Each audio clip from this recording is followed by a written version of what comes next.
যুবক ছিলেন বাবা, বাবার কাছে হাঁটতে শেখা, শেখা চলা বলা, কথা বলা। সারাটা দিন অপেক্ষায় থাকতাম আমি, জড়িয়ে ধরবো তার গলা।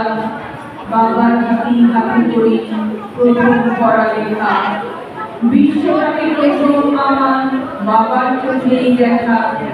কলেজ পড়ার সময় বাবার চুল পাকায় আমি, হারিয়েছি বাবার আদর। অসুস্থ মানুষ সুস্থ করা ছিল তার নেশা পেশা। বাবাকে ছাড়া আজকে আমি নিজের কাছে নিজেই পড়াই। বই বই প্রকার পাই না। বই যেন এক বাঁচার আকার, বই যেন এক বাঁচার গল্প, বই যেন এক সাগর ভালোবাসা।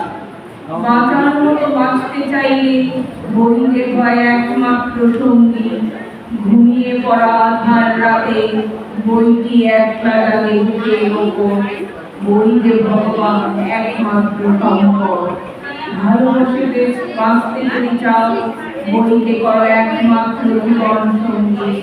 বই যে মনকে রাখে তাজা, বই যে মানুষের একমাত্র সুখ দুঃখের সাথে, সুখে দুঃখে নির্বিকার। নমস্কার, ধন্যবাদ, ভালোবাসা।